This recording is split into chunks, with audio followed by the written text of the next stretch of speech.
तो बढ़ते हैं अपने फार्मूलाज के जानिब। यहाँ पर मेरे पास एक फाइल ओपन है जिसके अंदर मैंने कुछ वैल्यूज एंटर की हुई हैं। मैं आपको वैल्यूज एंटर करना है, इनको मैंने बोल्ड कैसे की है, टेक्स्ट बड़ा कैसे की है, ये सब नहीं बताने वाला। ये सब क्योंकि मैं पहले की वीडियोस में बता चुका हूँ।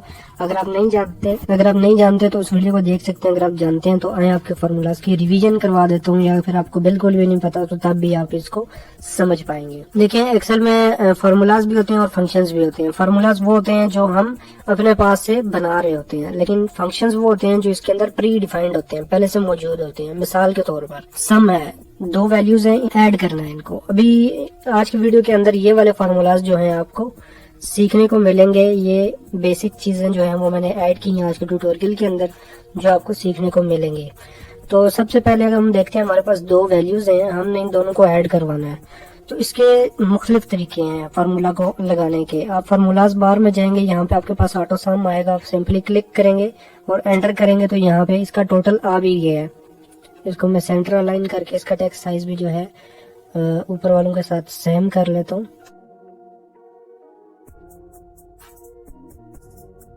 तो आप देख सकते हैं कि यहाँ पे हमारे पास आंसर 50 आया है, लेकिन ये फार्मूला मैंने किस तरह लगाया है इसको मैं दोबारा डिलीट करता हूँ। अभी फार्मूलाज के ऊपर जाता हूँ, यहाँ पे आप देख सकते हैं कि ऑटो सम लिखा हुआ है। तो सिंपली मैं इस पे क्लिक करता हूँ तो ये ऑटो सम लग जाता है। लेकिन इसके अलावा भी हमारे पास तरीका है। इसके अलावा हमारे पास ये तरीका है कि इज इक्वल टू, सिर्फ जो भी फार्मूला होता है उसका सिंटैक्स है फंक्शन और फार्मूला का, कि आपने उसके पहले इक्वल का साइन लगाना, तो सॉफ्टवेयर को पता चल जाएगा कि हम किसी फार्मूला को लगाने जा रहे हैं, फार्मूला पे काम कर रहे हैं। तो सबसे पहले आपने इक्वल का साइन डालना, उसके बाद ये वैल्यू, ये मैंने सेल सेलेक्ट किया, यहाँ पे ये सेल का एड्रेस लिखा हुआ आ गया C और ये 2, ये C2 बन गया। तो मैंने सिर्फ इक्वल का साइन डाल के इस पे क्लिक की तो C2 इसने ऑटोमेटिक पिक कर लिया। अब मैं इसको बता रहा हूँ कि इक्वल का साइन, उसके बाद मैंने इसको बताया C2, वो समझ गया C2। अभी C2 के साथ उसने क्या करना है, C2 प्लस, C2 को प्लस करवाओ, ऐड करवाओ किसके साथ, इधर क्लिक करूंगा तो वो समझ जाएगा C3, C2 को C3 के साथ प्लस करवाना है, ऐड करवाना है। एंटर दबाऊंगा तो यहाँ पे 50 आ जाएगा। तो ये फार्मूला था जो हमने खुद बनाया है, सिर्फ प्लस का साइन डाला और ये रिजल्ट आ गया। फंक्शन वो था कि हम इसको यहाँ से डिलीट करते हैं, इक्वल का साइन डालते हैं, यहाँ सम टाइप करते हैं। तो आप देख सकते हैं कि यहाँ पे कुछ फार्मूलाज की लिस्ट हमारे पास आ गई है। यहाँ पे फार्मूलाज का जो सिंटैक्स है वो इस तरह से कि इक्वल का साइन डाला, फार्मूला का नाम लिखा, फिर ब्रैकेट हमने ओपन की। ब्रैकेट ओपन करने के बाद यहाँ पे आप देख सकते हैं तो कि इसने यहाँ पे आपको नीचे सिंटैक्स बताया हुआ है। तो इस सिंटैक्स के मुताबिक यहाँ पे आपने पहला नंबर देना है और दूसरा नंबर देना है, और अगर ज्यादा नंबर है तो वो देने के बाद आपने ब्रैकेट क्लोज करनी है तो उन सबको सम करवा देगा। लेकिन आपने सिंपली ब्रैकेट ओपन करने के बाद यहाँ पे क्लिक करके ड्रैग करके नीचे ले आना है। तो ये दोनों C2 रेशो C3 सेलेक्ट हो गए हैं, यानी कि हमने इसको एक रेंज बताई है कि C2 से लेकर C3 तक। बेशक यहाँ पे 10 सेल भी होते हैं, हम उन सबको इकट्ठे सिलेक्ट कर देते और ब्रैकेट क्लोज करने के बजाय सिंपली एंटर करेंगे तो यहाँ पे 50 आ जाएगा। यहाँ पे हम अगर इसके ऊपर क्लिक करते हैं तो ये फार्मूला बार के ऊपर आपको दिखा रहा है कि ब्रैकेट क्लोज कर दी गई है। वो किसने क्लोज की है, वो एक्सेल ने हमारे लिए खुद आसानी पैदा की है कि हम ब्रैकेट क्लोज करना भूल गए थे, तो इसने ब्रैकेट ऑटोमेटिकली क्लोज कर दिया। सब्ट्रैक्ट के नाम से आपको पता चल गया होगा कि हम माइनस करने वाले हैं, लेकिन आपको पता होना चाहिए कि एक्सेल के अंदर सब्ट्रैक्ट का कोई भी फंक्शन पहले से मौजूद नहीं है। तो सब्ट्रैक्ट हमने खुद से ही करना होता है। खुद से कैसे करना है, इक्वल टू का साइन डाला, यानी कि हम एक्सेल को बता रहे हैं कि हमको कैलकुलेशन या कोई फंक्शन लगाने जा रहे हैं, तो वो समझ गया। इक्वल का साइन डाला, इक्वल का साइन डालने के बाद हमने पहली वैल्यू को सिलेक्ट किया। अब यहाँ पे वो समझ गया कि E2 की बात हो रही है, ये E है और ये 2 है, लेकिन वो E2 को हमने क्या करना है, हम इसको बताते हैं कि E2 को माइनस करवाना है 40 से। तो हम 40 टाइप करने के बजाय वो वैल्यू सिलेक्ट करके दे रहे हैं कि इस वैल्यू को इस वैल्यू से माइनस करो। हम एंटर प्रेस करेंगे तो यहाँ पे ये 10 आ गया। जो 50 से 40 को माइनस किए तो 10 हमारे पास रिजल्ट आ जाता है। इसके बाद हम मल्टीप्लाई की तरफ जाते हैं। मल्टीप्लाई का फंक्शन एक्सेल में मौजूद है। एक मरतबा मल्टीप्लाई बगैर फंक्शन के करेंगे, एक मरतबा फंक्शन के साथ करेंगे। तो यहाँ पे हम इक्वल का साइन डालते हैं, पहली वैल्यू हमने उसी तरह सिलेक्ट की तो यहाँ पे G2 आ गया ऑटोमेटिकली। उसके बाद हमने स्टार लगाना है। यहाँ पे स्टार जो है वो काम करता है मल्टीप्लिकेशन का। स्टार के बाद हमने दूसरी वैल्यू सेलेक्ट की तो ये समझ गया G2 स्टार G3, यानी कि इस सेल को इस सेल के साथ मल्टीप्लाई करना है। सिंपली एंटर प्रेस करेंगे तो ये मल्टीप्लिकेशन का रिजल्ट आपके सामने है। और एक्सेल में मजे की बात ये है कि ये फार्मूलाज बिल्कुल लाइव काम कर रहे होते हैं। जैसा कि ये सम है, सम मैंने यहाँ पे वैल्यू को सिर्फ फार्मूला चेंज किए बगैर सिर्फ वैल्यू को मैंने यहाँ पे कर दिया 56। तो आप देख सकते हैं नीचे 80 ऑटोमेटिक आ गया, मुझे फार्मूला दोबारा लगाने की जरूरत नहीं पड़ी। तो यहाँ पे 50 के नीचे भी मैं 50 लगाऊंगा तो आपके पास आंसर 0 आ जाएगा कि इसने ऑटोमेटिक उसको अपडेट करवा दिया। 50 में से 50 माइनस की तो हमारे पास रिजल्ट 0 आ जाएगा। फिर मल्टीप्लीकेशन की जानिब बढ़ते हैं। तो यहाँ पर मैं इसको 12 मल्टीप्लाई बाय 1 करता हूँ तो आप देख सकते हैं यहाँ पे हमारे पास 12 आ चुका है। अच्छा, फंक्शन के जरिए मल्टीप्लाई कैसे करते हैं? फंक्शन इसमें पहले से मौजूद है, इक्वल का साइन आप डालेंगे, उसके बाद आपके पास आएगा प्रोडक्ट। प्रोडक्ट जो है फंक्शन वो मल्टीप्लिकेशन का काम कर रहा है। तो आपको पता होना चाहिए, मैंने अभी बताया कि इक्वल आगे फार्मूला और उसके बाद ब्रैकेट ओपन। ब्रैकेट ओपन करने के बाद आपने रेंज देनी है और वो खुद समझ जाएगा कि मैंने इन दोनों को, मतलब रेंज के अंदर जितने सेल्स होंगे उन सब को आपस में मल्टीप्लाई करवा देगा। तो मैं एंटर प्रेस करता हूँ तो यहाँ पे आपके पास आ गया 48। यहाँ पे आप इसको दोबारा चेंज करके देख सकते हैं कि ये काम कर रहा है। इसके बाद हम डिवाइड पे आते हैं। डिवाइड कभी माइक्रोसॉफ्ट एक्सेल के अंदर पहले से कोई फंक्शन मौजूद नहीं है, हो सकता है किसी लेटेस्ट वर्जन के अंदर इस फंक्शन को इंक्लूड करवाया गया हो, लेकिन अभी तक मैंने चेक किया मुझे इस तरह का कोई फंक्शन नहीं मिला जो ऑटोमेटिकली आपको बिल्ट इन फंक्शन प्रोवाइड करे जिसके जरिए आप डिवाइड कर सकें। तो डिवाइड करने के लिए आपने उसी तरीके से इक्वल का साइन डालना है और 50 को सिलेक्ट करना है। उसके बाद जो डिवाइड जिस साइन से डिनोट की जाती है वो है स्लैश का साइन, जिसको ओब्लिक कहा जाता है। तो यहाँ पे मैं स्लैश डाल लेता हूँ। स्लैश डालने के बाद मैं दूसरे सेल को सिलेक्ट करता हूँ। तो अभी यहाँ पे आप देख सकते हैं कि M2 को डिवाइड करना है M3 के साथ। एंटर प्रेस करेंगे तो 12.5 आ जाएगी। यानी इस तरह जितने भी मैथमेटिकल ऑपरेशंस हैं जिनको मैथ के फार्मूलाज का पता है वो खुद से फार्मूला लगा सकते हैं, लेकिन क्योंकि मुझे मैथ में कोई इतना खास इंटरेस्ट नहीं है और मैं वीक रहा हूँ मैथ में, तो इसलिए मैं सिंपल सी एग्जांपल्स दे रहा हूँ और सिंपल फार्मूलाज बता रहा हूँ ताकि आपको समझने में आसानी हो और मुझे भी समझाने में आसानी हो। परसेंटेज पे आ जाते हैं। परसेंटेज जो है ये इंतहाई इम्पोर्टेंट होती है। हमें कोई भी कैलकुलेशन परफॉर्म करते हैं, फर्ज करें आपका कोई रिजल्ट आया तो आप उसकी परसेंटेज निकालना चाह रहे हैं, तो आपको बताता हूँ कि परसेंटेज कैसे निकालें। ये मैथमेटिक्स का फॉर्मूला होता है कि छोटी वैल्यू को बड़ी वैल्यू पे डिवाइड करके मल्टीप्लाई करते हैं 100 के साथ, तो हमारे पास परसेंटेज आ जाती है। तो चलो लगा के देखते हैं कि ये कैसे काम करता है। इक्वल का साइन डाला, उसके बाद हमने सिलेक्ट की छोटी वैल्यू ये वाली, इसने ये O3 इसका खुद ब खुद ले लिया एड्रेस। इसको हमने डिवाइड करना है इस वैल्यू के, डिवाइड करना है इस वैल्यू के साथ, देन मल्टीप्लाई करना है 100 के साथ। अभी हम क्लिक करते हैं तो आपके देख सकते हैं कि यहाँ पे 66% आ चुका है। तो अगर आपको कोई डाउट है कि आपका फार्मूला ठीक है या गलत है तो आप विंडो बटन दबाएं, यहाँ से कैलकुलेटर ओपन कर लें। CALC लिखने से आपके पास कैलकुलेटर आ जाएगा। और जिन लोगों की मैथ ठीक होती है उनको तो परसेंटेज देख के पता चल जाता है कि यार ये बिल्कुल ठीक है ये। लेकिन अगर आप डाउट में हैं तो आप फार्मूला को चेक कर सकते हैं, हो सकता है कोई गलती हो गई हो। तो यहाँ पे 802 divide by bigger value then multiply by 100। तो यहाँ पे आपके पास 66% जो है वो रिजल्ट आ चुका है। तो ये यहाँ तक हुए बिल्कुल ये बेसिक फार्मूलाज एक्सेल के अंदर के जिनके ऊपर आप कैसे काम कर सकते हैं। फार्मूला लगाने का तरीका मैंने आपको बताया कि यहाँ पे आप फार्मूलाज के अंदर जाएंगे, यहाँ पे आपको ऑटो सम भी मिलेगा, इंसर्ट फंक्शन भी मिलेगा, जिधर से आपको अभी यहाँ पे मैं क्लिक करके इंसर्ट फंक्शन करता हूँ तो यहाँ पे आपको तमाम फंक्शंस की लिस्ट मिलेगी। जिस भी तरह का फार्मूला आपको चाहिए, most recently use, financial, date and time, database, text, logical, information engineering, हर तरह के प्री डिफाइंड फार्मूला इसके अंदर मिलेंगे, जिसके नीचे आपको इसका सिंटैक्स भी बताया जाएगा और इसके बारे में बताया जाएगा कि ये फार्मूला किस तरह से काम करता है। तो कभी भी आप कंफ्यूज होते हैं तो आप यहाँ से चेक कर सकते हैं और यहाँ से सर्च करके आप फार्मूला ढूंढ सकते हैं अपनी मर्जी का। तो यहाँ तक बिल्कुल बहुत बेसिक हो गया ये। और उसके बाद मैं आपको बता दूं कि सम का फार्मूला जो है वो सबसे ज़्यादा यूज़ किया जाता है। तो इसको मैं डिलीट करता हूँ और आपको बताता हूँ कि इसकी शॉर्टकट की भी है आल्ट और इक्वल का बटन आप दबाएंगे तो यहाँ पे एक रेंज आ गई है आपके पास। इस रेंज को आप बढ़ा सकते हैं और कम भी कर सकते हैं। फर्ज करें मैंने आल्ट इक्वल दबाया तो इसमें ये सम भी इंक्लूड हो गया। मुझे सम के वर्ड को ऐड नहीं करना है, इसको एक्सक्लूड करना है। तो मैं यहाँ ऊपर जाऊंगा, यहाँ मेरे पास जो नोट बनी हुई है इसके ऊपर 2 मुम्मा तीर आएगा, इससे पकड़ कर मैं इसको नीचे ले आऊंगा। तो ये रेंज जो है मेरी करेक्ट है, जिसका आंसर मुझे चाहिए।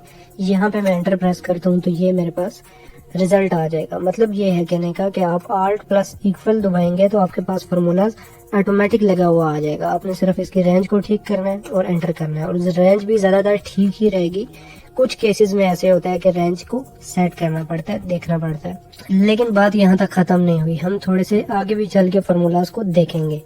इसके बाद हम इस शीट पे आते हैं, शीट नंबर 2 के ऊपर। ये मैंने ऑलरेडी क्रिएट करके रखी हुई है। डेटा कैसे एंटर किया है ये मैं आपको नहीं बताने वाला। इसके साइड पे ये लाइंस कैसे आई हैं, बॉर्डर कैसे है, ये भी मैं आपको नहीं बताने वाला इस वीडियो के अंदर, क्योंकि ये मैं पहले से एक्सप्लेन कर चुका हूँ। वीडियो का लिंक डिस्क्रिप्शन में मिलेगा, आप उसको जाके देख सकते हैं। इसके अंदर मैं आपको बताऊंगा कि आप ऑटो फिल कैसे कर सकते हैं। मिसाल के तौर पर यहाँ पे आपने सीरियल टाइप करना है, तो आपके पास 10,000 स्टूडेंट्स हैं, तो आप ये इस तरह नहीं कर सकते कि 1 2 3 इस तरह, मतलब आप लिखते चले जाएंगे, उसके अंदर कोई मिस्टेक भी हो सकती है और वो लाइव भी नहीं होता। कोई नया स्टूडेंट ऐड होगा तो लाइव चेंजिंग उसके अंदर नहीं आएगी। तो आपने क्या करना है कि ऑटो फिल करवाने के लिए सीरियल के ऊपर 1 लिख के एंटर करना। उसके बाद यहाँ पे आपके पास ये आएगा क्रॉस हेयर, इसके पास है, इसके साथ है नीचे कॉर्नर है, कॉर्नर पे नोट बनी हुई है, नोट के ऊपर आप एरो लेके जाएंगे, यहाँ प्लस का साइन आएगा। इस प्लस के साइन को कहा जाता है क्रॉस हेयर। इसको पकड़कर आप नीचे लाएंगे तो देख सकते हैं कि सिर्फ 1 1 1 1 ही आया है, जबकि हमें तो सीक्वेंस में नंबरिंग लानी थी। हम कंट्रोल Z करेंगे, यहाँ पे इस नोड के ऊपर लाएंगे तो कंट्रोल प्रेस करेंगे, यहाँ पे देखिए डबल प्लस आ गया। इस डबल प्लस की मदद से हम इसको क्लिक करते हुए ड्रैग करके नीचे लाएंगे तो यहाँ हमारे पास 10 सीरियल आ गए हैं। उसके अलावा दूसरा तरीका ये है कि आप यहाँ पे 2 टाइप करें, अब 1 और 2 दोनों को एक साथ सेलेक्ट करें और यहाँ डबल क्लिक करें। आप देख सकते हैं कि 10 तक ये ऑटो फिल हो चुका है।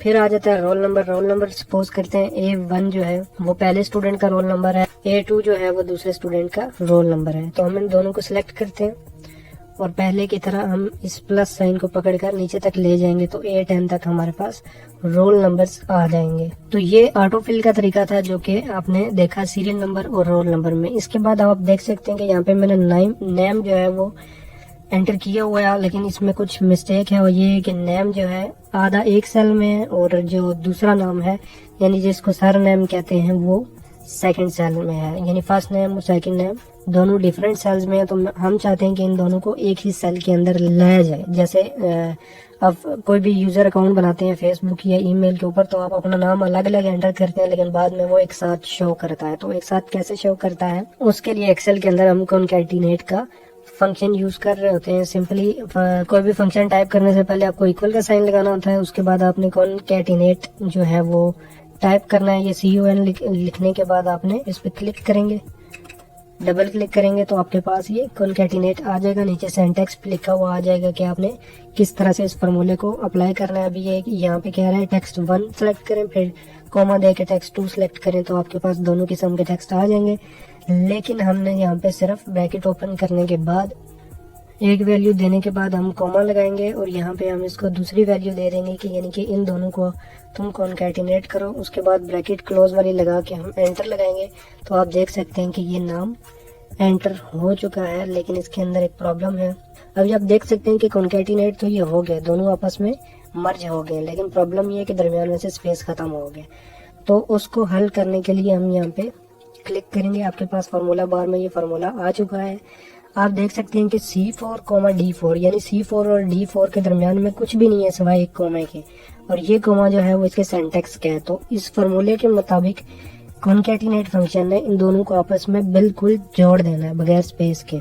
तो दरमियान में सिर्फ एक कॉमा है जिसकी वजह से ये दोनों जो है वो आपस में जुड़ जाते हैं, और हमने सिंटैक्स में किसी चीज का एडिशन करना है एक स्पेस का, जिससे कि ये फार्मूला ठीक हो जाए। अगर हम इसी तरह यहाँ पे स्पेस ऐड करते हैं और फिर एंटर लगाते हैं तो फिर भी आप देख सकते हैं कि रिजल्ट सेम है, लेकिन स्पेस के साथ कोई डिफरेंस नहीं देखने को मिला, यानी स्पेस लगाने से काम नहीं चलेगा। तो हमने क्या करना है कि यहाँ पे वापस बैक स्पेस करना है, C4 कॉमा, यहाँ पे हम इन्वर्टेड कॉमा लगाएंगे, स्पेस लगाएंगे, फिर इन्वर्टेड कॉमा लगाएंगे।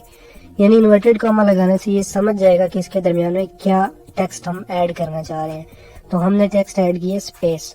अब हम एंटर करते हैं तो ये फार्मूला रॉन्ग आ रहा है क्योंकि हमने स्पेस के बाद दोबारा कॉमा नहीं लगाया। तो उसके हिसाब से ये इन्वर्टेड कॉमा और ये D4 इकट्ठा हो रहा है, जो कि फार्मूले का इनकरेक्ट बनता है। तो यहाँ पे हम कॉमा लगाएंगे और फिर हम एंटर करते हैं तो आप देख सकते हैं कि अहमद अली बिल्कुल ठीक हो गया। कैसे हुआ?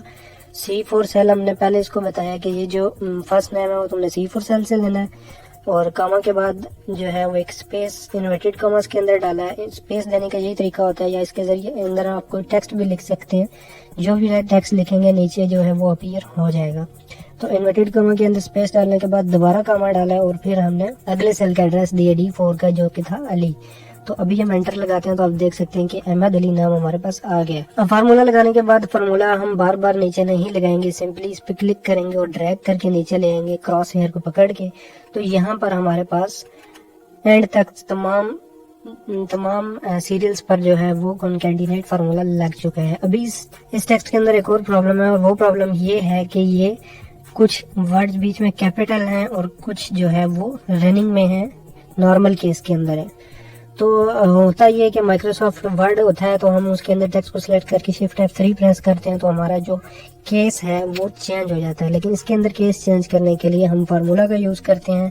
तो यहाँ पे आपने इक्वल का साइन डालना है, प्रॉपर लिखना है और इस पे डबल क्लिक करेंगे तो यहाँ पे प्रॉपर ऑटोमेटिक लिखा आएगा। यहाँ पे इसको टेक्स्ट का सेल देना है और एंटर प्रेस कर देना है। तो आप देख सकते हैं कि ये बिल्कुल प्रॉपर केस में आ चुके हैं। डबल क्लिक करेंगे तो ये एंड तक प्रॉपर केस में आ जाएगा। यहाँ डबल क्लिक करेंगे तो ये बॉक्स जो है वो ऑटोमेटिकली एडजस्ट हो जाएगा उस हिसाब से जितना इसके अंदर टेक्स्ट मौजूद है। आगे आप देखेंगे तो उसके बाद आपको कुछ मार्क्स वगैरह एंटर करने को मिलेंगे। मुझे पता है क्लास 7 के अंदर इतने सब्जेक्ट नहीं होते, 7-8 सब्जेक्ट तो होते ही होते हैं, लेकिन मैंने एक जो फार्मूला सिखाने के लिए कुछ सब्जेक्ट के मार्क्स बीच में ऐड किए हैं। यहाँ पे आप देख सकते हैं कि इंग्लिश में एक लड़के को मैंने नॉट अपीयर भी यहाँ पे किया है। ये भी एक फार्मूला का हिस्सा है। आपको बताता हूँ कि उसके साथ क्या फर्क पड़ने वाला है, वो हम यहाँ आगे जाके आपको बताएंगे। लेकिन फिलहाल हम चलते हैं टोटल मार्क्स की जानिब।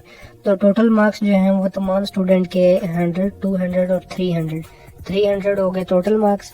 अब बार बार 300 एंटर करने के बजाय मैं डबल क्लिक करूंगा इस क्रॉस हेयर पे तो ये 300 नीचे तक आ गया है, लेकिन ये यहाँ टोटल में नहीं आना चाहिए था। इसको यहाँ से डिलीट कर देता हूँ। तो ये 300 टोटल मार्क्स हैं जिनके अंदर से इन स्टूडेंट ने कितने मार्क्स लिए हैं। अभी ये जो लड़का है अहमद अली, ये कॉन्केटिनेट करने के बाद आप देख सकते हैं कि ये जो हमारे पास है ये एक्स्ट्रा है। तो हम इसको यहाँ से दोनों को सिलेक्ट करके यहाँ से डिलीट नहीं कर सकते। डिलीट करेंगे तो आगे फार्मूला भी डिलीट हो जाएगा। यहाँ पे हम हाइड कर देते हैं। हाइड करने से ये होगा, यहाँ पे ये कॉन्केटिनेट आ गया तो कॉन्केटिनेट को चेंज करके हम नेम करते हैं।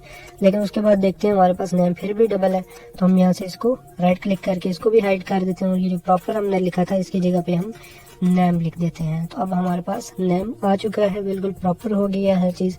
और 10 मार्क्स की जानिब दोबारा जब हम आते हैं तो यहाँ पे हमने तमाम स्टूडेंट के वो मार्क्स लिखने हैं जो कि इन्होंने ऑब्टेन किए हैं, जो इन्होंने अपने पेपर्स में हासिल किए हैं। यहाँ पे हम इक्वल का साइन डालेंगे।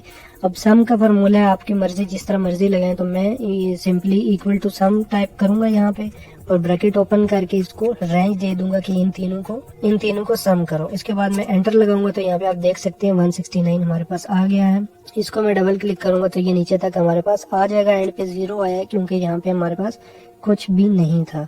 तो इसको हम डिलीट कर देते हैं। अभी आप देख सकते हैं कि सम का फार्मूला यहाँ पे हमारे पास बिल्कुल ठीक काम कर रहा है। उसके बाद आ जाता है एवरेज। अगर आप मैथमेटिक्स के स्टूडेंट रहे हैं या आपकी मैथ अच्छी है तो आप समझ सकते हैं कि एवरेज जो है वो, अगर एक स्टूडेंट ने 3 सब्जेक्ट में अपीयर हुआ है, मुख्तलिफ किस्म के मार्क्स इसने लिए हैं, 41 लिए, 90 लिए, 38 लिए हैं, तो एवरेज मार्क्स इस स्टूडेंट के कितने हैं। तो एवरेज को हम यहाँ पे समझेंगे नहीं, सिर्फ इसका फार्मूला मैं आपको बताने वाला हूँ कि एवरेज कैसे निकाली जाती है। तो आप इक्वल टू AVERAGE टाइप करेंगे, यहाँ पे आपके पास आ गया एवरेज। इन ब्रैकेट यानी ब्रैकेट ओपन करेंगे तो आप यहाँ पे इसको रैंक दे देंगे कि इन तीनों सेल्स की मुझे एवरेज चाहिए। आप एंटर करेंगे तो ये आपको बता देगा 56, यानी इसने 41 मार्क्स एक जगह लिए, एक जगह 90 और एक जगह 38, तो इसकी जो एवरेज है वो 56 है। अब यहाँ पे आप देख सकते हैं कि डेसिमल प्लेसेस जो हैं वो ज़्यादा हैं, यानी पॉइंट के बाद जो हमारे पास वैल्यूज आ रही हैं वो ज़्यादा हैं। तो इनको कम करने के लिए होम टैब के अंदर आप यहाँ से नंबर में जाकर इंक्रीज डेसिमल या डिक्रीज डेसिमल करेंगे तो ये आपके पास डेसिमल जो है वो कम हो जाएंगे, जो कि कम ही ठीक रहते हैं। तो अभी आप इसी फार्मूला को ड्रैग करवा के नीचे ले जाएंगे तो तमाम स्टूडेंट की एवरेज हमारे पास आ जाएगी। उसके बाद हम परसेंटेज पे जाएंगे। परसेंटेज एक इम्पॉर्टेंट चीज़ है जिसका फार्मूला मैं आपको पिछले शीट 1 के ऊपर भी यहाँ बता चुका हूँ परसेंटेज कैसे निकाली जा सकती है। तो दोबारा हम यहाँ पे परसेंटेज निकाल लेते हैं। इज इक्वल टू, इक्वल का साइन लगाने के बाद आपने ऑब्टेन मार्क्स वाला जो है वो सेल सेलेक्ट करना है, जिसको हम डिवाइड करेंगे टोटल मार्क्स के ऊपर और मल्टीप्लाई करेंगे 100 से।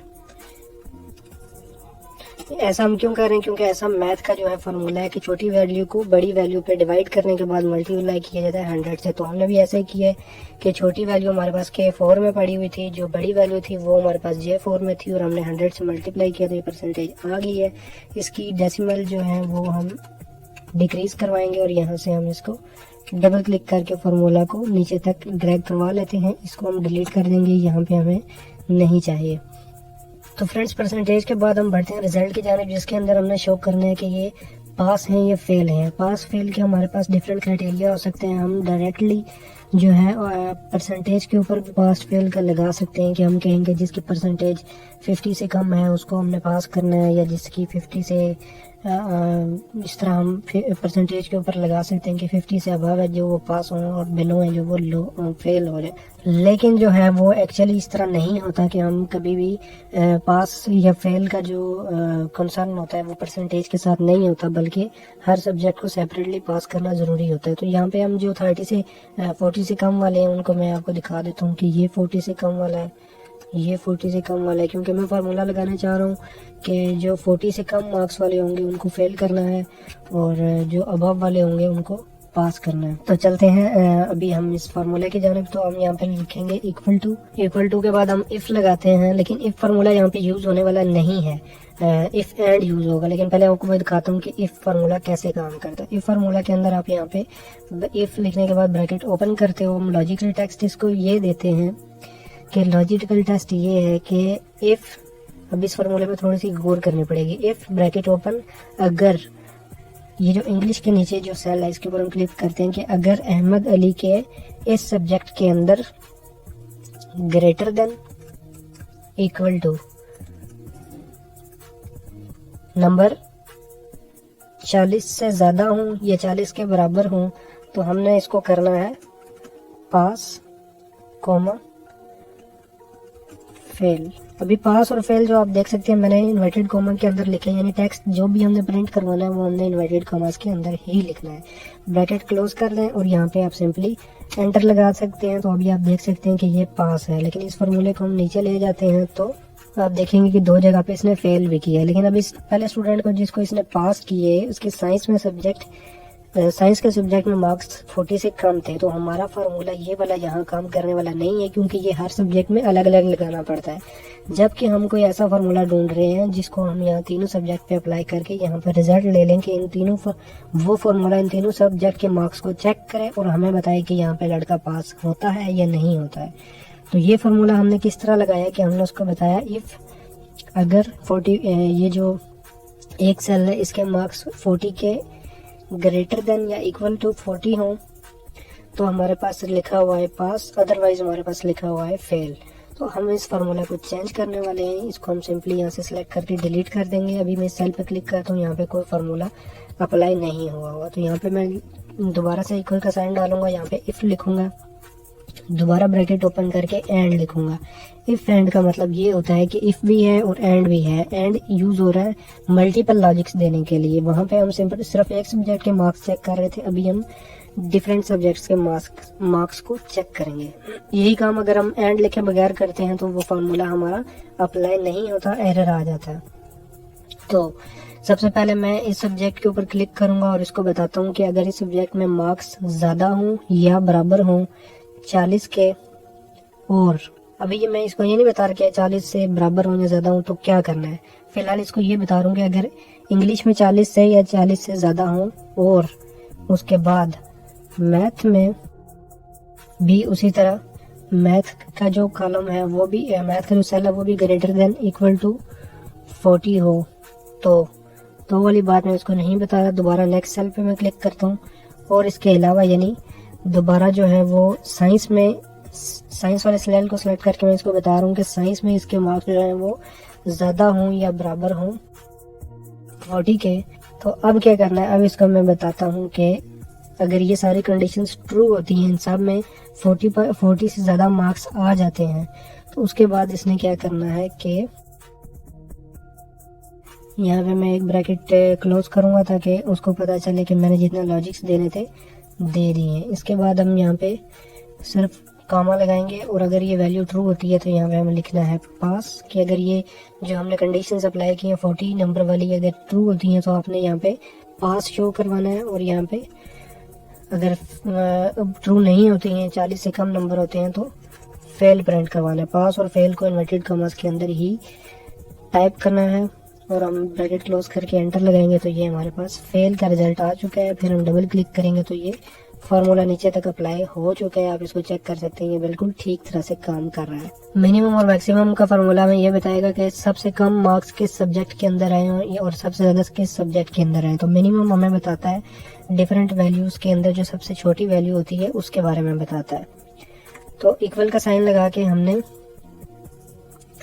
मिनिमम लिखना है, उसके बाद ब्रैकेट ओपन करके ये रेंज इसको दे देनी है कि इन सब के अंदर से जो मिनिमम वैल्यू है वो हमारे सामने ले आओ। तो ये बता रहा है कि 38 मार्क्स जो है वो इसके सबसे कम आए हैं किसी सब्जेक्ट में। तो अब इसी को नीचे तक ड्रैग करवा देते हैं तो आप देख सकते हैं कि एक स्टूडेंट के सबसे कम 88 मार्क्स हैं, बाकी इसके ज्यादा हैं। इसी तरह मैक्सिमम का फार्मूला भी सेम इसी तरह काम करेगा। इक्वल का साइन लगाना है, इक्वल का साइन लगाने के बाद मैक्स लिख के आपने इन ब्रैकेट ओपन करनी है और यहाँ पे आपने